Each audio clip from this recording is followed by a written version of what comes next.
Bom dia, Paulo Moura, cientista político, 19 de janeiro de 2021.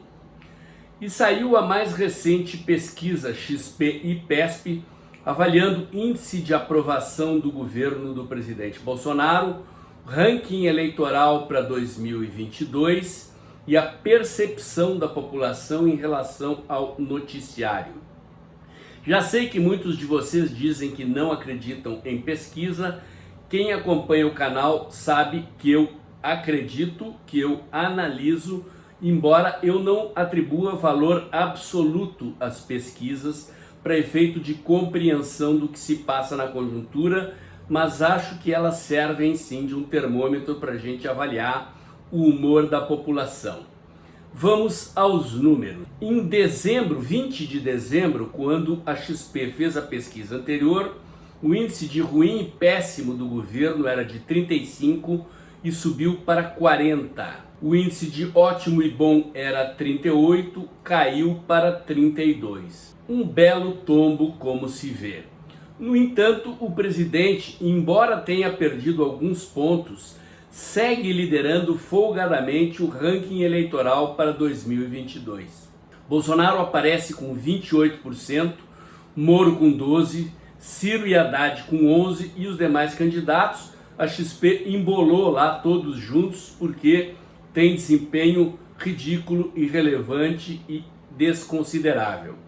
É importante observar dois dados. Primeiro, o índice de aprovação do governo e do presidente é de 32, o índice de desempenho da pesquisa do presidente é de 28. Números parecidos, coerentes, que mostram que o presidente ainda é aprovado por mais gente que manifesta que votará nele no primeiro turno. Outro dado interessante é que este número é o piso que o presidente atingiu nos piores momentos da pandemia em 2020, quando ele estava sob carga pesada da oposição e da mídia.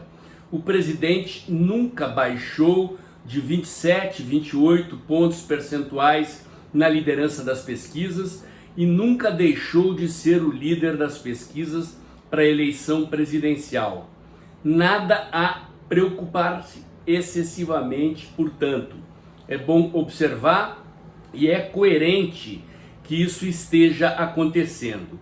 Que motivos poderiam explicar esta queda da aprovação do presidente, mesmo uma pequena queda do seu posicionamento no ranking da disputa de 2022?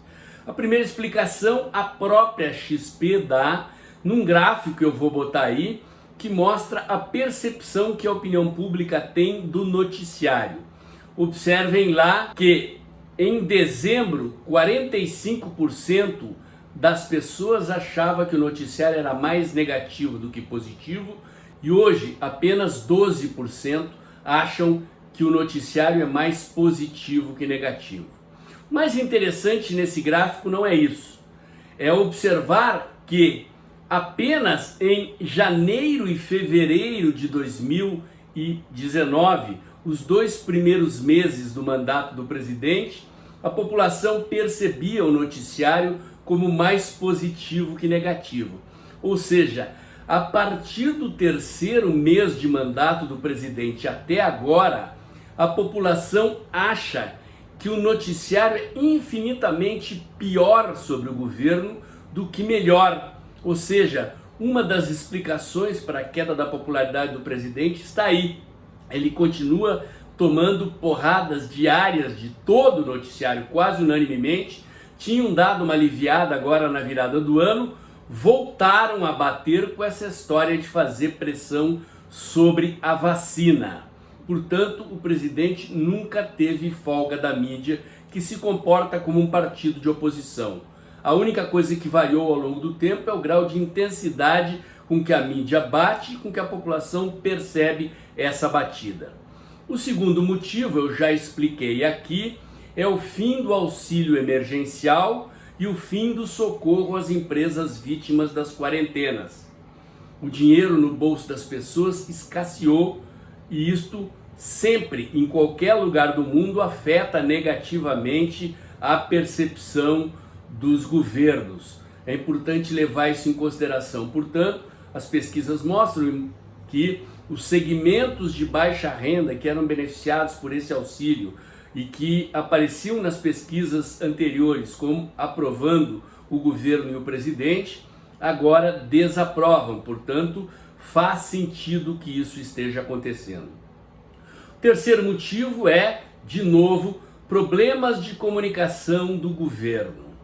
Eu tenho dito desde o início das minhas análises aqui, quando a pandemia começou, que a eficácia da comunicação começa pela interpretação correta dos sentimentos do nosso público-alvo, no caso do governo, dos sentimentos da opinião pública brasileira.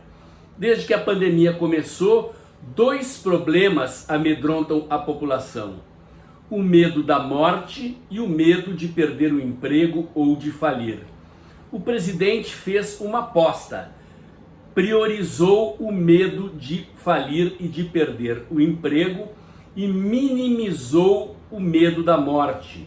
Sempre lidou com a questão da pandemia, minimizando, dando a entender que isto passaria e que não tinha o peso que tem.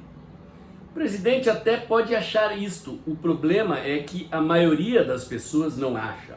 A maioria das pessoas teme morrer, a maioria das pessoas quer se vacinar. Eu não estou falando aqui dos conservadores e dos seguidores do presidente, estou falando da população em geral. E mesmo entre os seguidores do presidente, há muita gente que quer se vacinar. Portanto, ao meu ver, o presidente errou ao lidar com este aspecto da sua comunicação.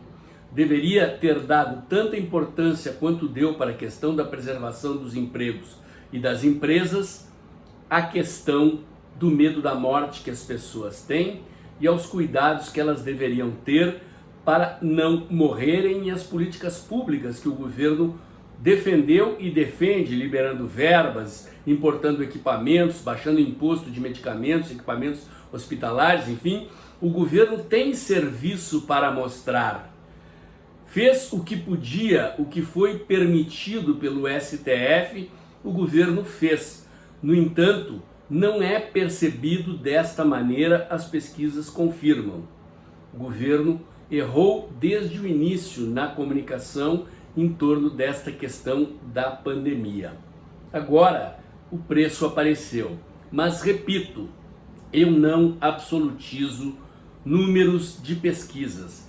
Para mim, eles são apenas um indicador a ser considerado na avaliação da conjuntura, na percepção dos índices de aprovação do governo e do humor da população com relação ao governo e ao presidente. Mesmo com um número maior de pessoas rejeitando ou desaprovando, o índice de aprovação do presidente ainda é muito bom e a sua posição na liderança do ranking nas pesquisas eleitorais para 2022 é confortável. O comentário de hoje era esse. Se você gostou, curte, comenta, compartilha, bota o dedãozinho lá, aperta o sininho para o YouTube avisar você quando tem vídeo novo no canal. Inscreva-se no meu canal e tenha certeza que todo dia de manhã cedinho tem um novo comentário aqui. O de hoje era esse e até o próximo.